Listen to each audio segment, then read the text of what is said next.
PFE builds. I'm about to upset all of the casuals. Yes.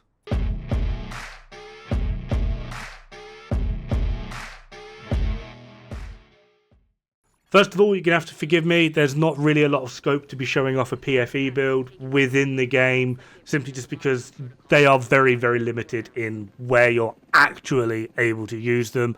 I did a little bit of messing around in Countdown, and then the rest of the video is basically going to be me showing off my absolutely top tier sniping skills in the Division 2, which translates to the worst gameplay you will ever see. Right, first things first, are PFE builds actually good? Are they going to be worth your time? Short answer is no, sadly. The main area that you will really see people use or bust out their old PFE builds is mostly, and I mean this quite literally, is if they have 13% PFE mods. They will put their PFE on and go, hey guy, inspect my build, just to annoy you. Other than that, PFE builds don't really serve much purpose. They can be used in Countdown, probably one of the main areas that they really would get used in Countdown. However, I wouldn't suggest actively playing through Countdown with a PFE build, because the scaling within Countdown with the enemy's health and armor is utterly ridiculous. PFE builds struggle on the damage side. You're not really going to be doing anything for damage, so all you do is stand there. And with the amount of ads that are there, where you won't be able to kill them quick enough, and I promise you, do it solo. You will just, essentially you're just dying, but slowly. It's mostly not worth it. And then with the amount of damage things like the hunters do, like they can still kill you with like 2 hits from those stupid axes they have. They don't care. PFE for the hunters in Countdown is a suggestion, for crying out loud. Where else might you use a PFE build? Well, if you're newer to the game or you haven't done the hunter masks yet, put a PFE build on, whack your game on normal or hard around the area, and just casually run around DC, New York, and press all the buttons and don't actually care about anything else. It's probably the main area where PFE actually has like an actual solid place. Other than that, the only time I really bust out my PFE build is if I'm running around in the open world and I hear rogue agent detected. Just because I can't be bothered dealing with the silliness of their sniper turrets, I literally just put a PFE build on Scorpio or Chameleon and just get rid of them. It's cheesy, it's boring, but I just cheese them because their sniper turrets are toxic as hell and I don't like them. That realistically is it. I mentioned basically those 3 scenarios in a previous video, and a few people got back to me with other areas, such as the final area in Total Basin Legendary. It's all elites. Honestly, here you'd be better off just running a full strikers and just put 3 PFE mods in. The idea here is to kill things and to do it quick enough. If you get hit with a bunch of sniper warhounds, a chunga and a shotgunner, your PFE build is doing nothing and you don't have the damage to do anything about it. And realistically, in an area like that, you're actually just going to be better off just having someone who is dedicated to using the decoy at skill tier 6 and throwing that around, and then everyone else just run DPS.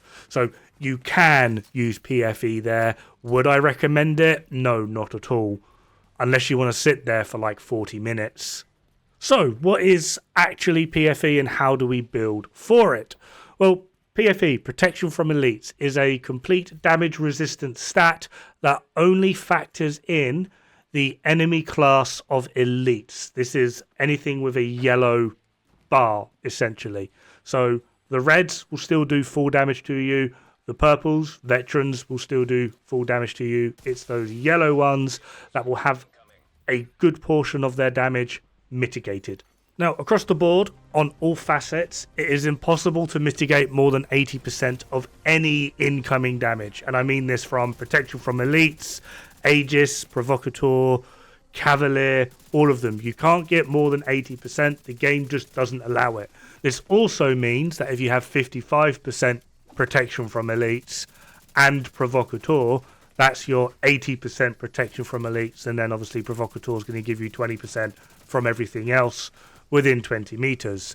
But it doesn't mean that if you have 80% Protection from Elites and then put Provocateur on, it doesn't mean that you're now magically going to have like 100% damage resistance from elites. That's just not how it works. It caps at 80. So, although I do not recommend it, if you do want to put Provocateur on your PFE build, put PFE to like 55%, and potentially that way you're able to utilize other mods to maybe get a bit more damage out, because you're going to be lacking. Now, if you are a newer player, stop, press back, click away now. I do not recommend new players making PFE builds whatsoever. 2 reasons. First reason, you will need a minimum of 6 12% PFEs. That is it. Preferably 13%, but they're like gold dust. Good luck with that. I know people that have been playing this game for like 8,000 hours and don't even have one of them. So finding optimal PFE mods is very, very hard. Secondly, the amount of resources that you will need to make a PFE build is insane. The amount of grinding and farming and resources, everything is absolutely insane. And the reason for this is, in order to make an optimal PFE build, you require 3 improvised pieces: gloves, holster, knees. The reason we go for improvised is we can get our armor core, we can get our crit chance and our crit damage. You may need to recalibrate some of these. There's resources. You'll also then need to optimize it, because crafting in this game is terrible. Why do we go for improvised pieces? Well, the simple answer is improvised pieces, because they don't have a brand set bonus, allow you to put another mod on the gear, which hopefully you can see. Now, in a perfect world, your improvised pieces will look like this: maxed armor, max crit chance, max crit damage, and then max protection from elites on those 3 pieces alone. Now, for the remaining 3 pieces, this is largely up to you, how you want to play, what the overall function of your PFE build is meant to be designed to do, as well as the overall level of absolute shittery that you've just got yourself involved in that warrants you utilizing a PFE build. There are also a good few exotics that we're actually able to capitalize on here to help bolster the overall build, depending on what it is and how you're wanting to build it.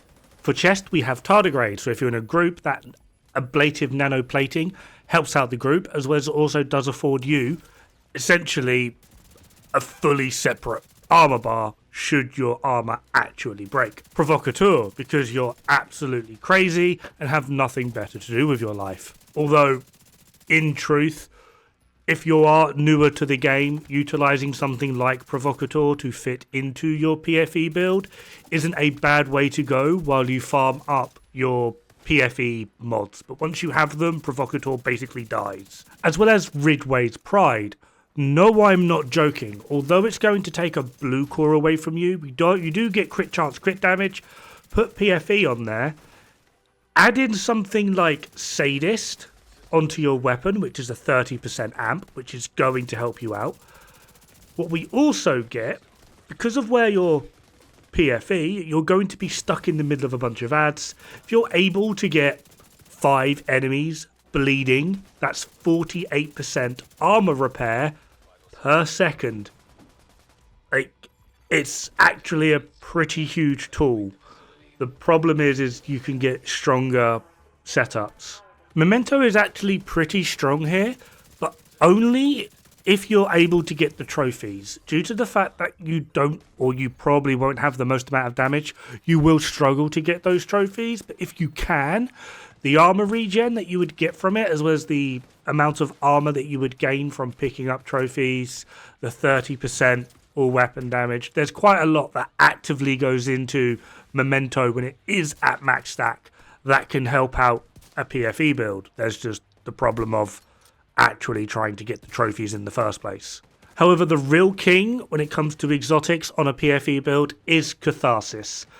Armor regen, protection from elites, but that talent, Vicious Cycle, taking damage builds stacks up to 30. Each stack is 1.5% weapon damage, and at full stack, it purges, which drops a healing cloud on the floor, which heals you, your allies, removes any negative status effects, and it can restore up to 5% armor per second for 10 seconds. That is a huge, huge boon for both damage and survivability, supporting your team, as well as just overall helping you get more damage out to stay alive over. It's like the perfect piece for PFE. So I'm going to assume you're a smart person and you've picked Catharsis. What do you want for your chest and backpack? Well, the idea really now is we want a way in which we can increase our damage, but also increase our survivability. And luckily there is a really, really good pair of talents that allow us to do just this. And depending on how you want to build and how confident you are, you might want to go Intimidate, Bloodsucker. This is perfectly fine if you do. I personally don't, because by the time I've got my second stack on Bloodsucker, the first one's run out or it's been destroyed or something's gone wrong.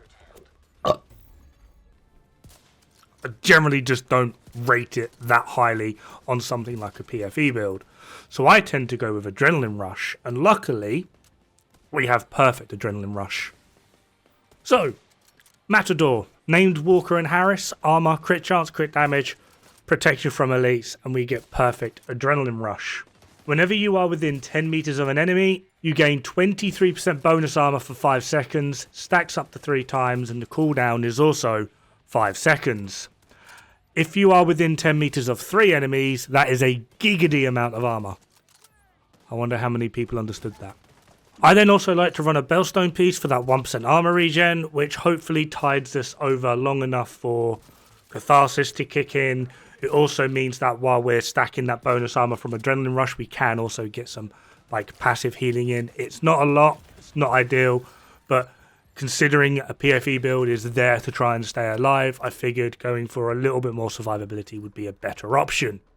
We then have the question of specialization, and a lot of people are probably thinking, Survivalist gives 10% protection from elites. There's just one problem. This is 78% protection from elites, and like I said earlier, it caps at 80, so you're going to put Survivalist on for 2% protection from elites.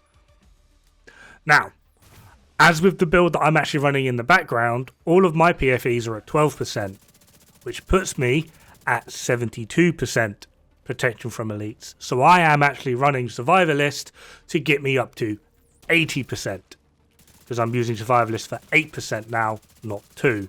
So what specialization you're running is mostly going to depend on the overall value of your protection from elites. If you are able to get to 78%, your best bet is actually Firewall, just because of that damn Striker Shield. It's another amp that will allow you to get more damage out. It's not like you're going to be able to get any more tanky on that PFE build. That 2%, you're not going to miss it. It's not going to make a difference. What you will see a difference in, though, is suddenly doing like another 20% amp to the enemies because you picked the Striker Shield from Firewall. Now, weapons.